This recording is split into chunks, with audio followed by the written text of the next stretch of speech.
kids, it's Jana. I'm sure you guys remember me from last week, or if you're new this week, then I'm a new face. But I'm really sorry I cannot be there tomorrow. I'm going on a trip. I'm going to Pakistan. But I still want to tell you guys about something really cool, and that's a project I've been working on for about a year and a half now. What this project is about pain. And I know that sounds a little scary because pain, why would somebody want to do a year-long project about feeling pain? That's horrible. But I thought it was super interesting because pain differs from person to person. What does that mean? Every person experiences pain differently. For example, think of a time when you went to the doctor and you got a shot.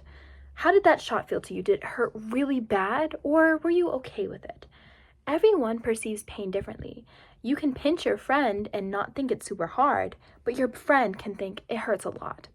Pain also can either be short, like happen for like 2 seconds, or it can happen for a very long time for no apparent reason. Think about like a grandparent or like an older person that you know who maybe experiences headaches or experiences back pain, and that pain tends to last for a little while and you don't really know why it's happening. Your body just creates that sensation.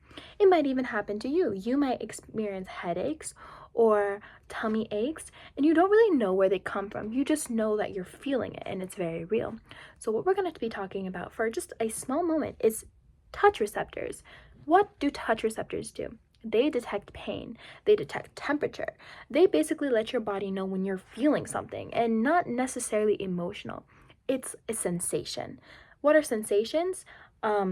Touching and like perceiving like pain, perceiving temperature, perceiving pressure. All our body does basically is works together with these little touch receptors to detect the weight of something, to detect pressure, to detect temperature, and it's super cool. So I'm going to be explaining the process behind that. So on our skin, we have a bunch of touch receptors. These are actually called nociceptors. Can everyone say that? Nociceptors. I don't know if it was just awkward silence or you guys actually said it, but I'm going to trust that you said it. Nociceptors are super important because they detect touch and sensation. They also detect pain, but it's complicated. Basically, our nociceptors or skin receptors, they just are like security guards. Okay, think of a security guard in a store. They're super cool because they detect like all the people coming into the store, right? Or all the sensations, like if you're feeling something hot or cold or sharp or dull, they detect that. And they send that up your spinal cord to your brain. And your brain actually puts all the information that it receives from these little skin receptors, as well as the visual receptors, looks at it and is like, is that painful? No, I don't think that's painful. For example, I'm holding this pen, right? My skin receptors are detecting pressure and weight from holding this pencil. I can perceive it. It's going up my spine and it's going to my brain. And then I'm looking at it and I'm like, this isn't painful. It doesn't hurt, right? But when you get a shot, for example, you feel a sensation, and that sensation actually, it doesn't hurt objectively, but your brain makes it hurt. Your brain sees that something is going inside or feels that something is going inside, and your brain sets off a bunch of alarms. It's not actually the pain receptors, but your brain that sees it, that kind of feels the sensation, and then is like, oh, this must be dangerous. This must be really bad. Okay, so now we know how nociceptors send signals, whether that's temperature, pressure. I keep saying temperature and pressure because those are the main ways that we actually determine touch. We don't feel touch, we feel temperature and pressure, and that creates the sensation of touch. I know this is a lot to wrap your head around, but hear me out.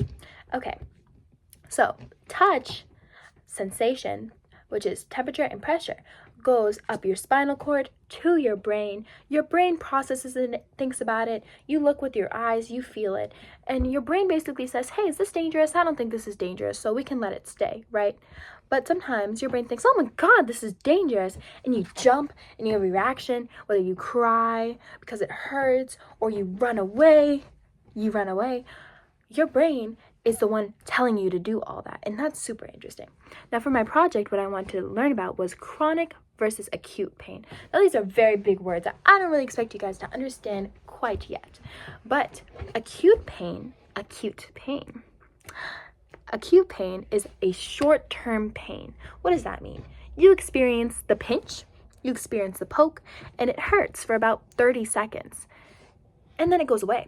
But chronic pain is long-term with no apparent cause. You don't know what it's coming from, but you know your body is hurting. You know you feel pain, whether it's a headache or a stomach ache or a muscle ache or whatever it is. You're feeling that pain, but no one's pinching you, no one's poking you, and it's not going away. It stays for about an hour, and then it comes back, or whatever. So I did this project because I wanted to learn about people who were experiencing chronic pain, or pain that lasts for a long time, comes out of nowhere, and there's no apparent reason for it. Why is that? Well, in this instance, our nociceptors, or our skin receptors, are basically firing off false alarms. They're saying, hey, I'm being pinched, hey, I'm being poked, and you're not being pinched or poked. And they keep going, setting off those alarms, and your body is like, oh my God, I'm in pain for a long time, for a while, and it doesn't really turn off because your body doesn't know how to turn off. It's a malfunction. It's like a computer with a glitch, an iPad that's broken, right? So, anyways, that's a brief introduction, but we're going to be moving into a little experiment. The experiment doesn't really have to do with pain, but it has to do with how your touch receptors work. Now, I'm going to get into it. It's pretty weird, right? So, you're going to take two pencils or whatever, pencil ends, preferably like the sharper. This is a pen. Please don't use a pen. Please use a pencil so that you don't get ink all over yourself. But you're going to take two pencils, right? And you're going to close your eyes, and you're going to basically say to your friend, or if you do this in a group, if you feel one touch or if you feel two touches. And then you're going to slowly bring them together. Do you feel one touch or do you feel two touches? And bring them together.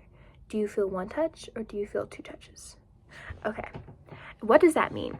If you feel two touches in that specific part of your body, you're super sensitive because you're able to feel those two different touches on that piece of skin, right? Believe it or not, if you do that on your back or if you do it on different parts of your body and you close your eyes, sometimes you won't feel two when you bring them closer and closer together. You'll only feel one. You'll feel this and you'll feel just one touch as though there's only one pencil there, but there's two. Now, what does this mean? Well, I'll have you guys try this in a second, but what does it mean? So this like when you feel two in a specific area, that's basically telling you if your skin receptors are super, super sensitive, right? And if you are somebody who has super duper duper sensitive skin receptors, sometimes they can perceive pain because they are experiencing it more they're experiencing it more vividly, right? So that two touch area, for a lot of people, if they can feel that two touch, they can experience pain very well because they have so many skin receptors to be like, oh, this is sharp, oh, this is sharp, oh, this is sharp. And anyways, so on and so forth. So this is just a small little experiment, but you'll notice some of your friends might have more sensitive skin and some of your friends may not have that sensitive skin. Another cool experiment you could do is actually just with the pencil as well. Practice poking in different parts of your body with the pencil and rating your feeling of that thing, if it's painful or not, on a scale of 1 to 10. So do you think this is painful? And then slowly push down a little bit more. Is it painful? On a 1 to 10 scale. And do this all around your body. Think about what parts of your bodies experience pain the most. What parts of your body are a little sore from just a slight touch with a pencil? And why is that? Perhaps it's because your nociceptors or your skin receptors are super sensitive there and they're able to feel that pressure and feel that temperature so strongly. Anyways, that's just an introduction for my presentation, but if you guys want to look at some cool interviews with friends of mine who describe their experiences with pain and what it feels like to them, you guys can. Anyways,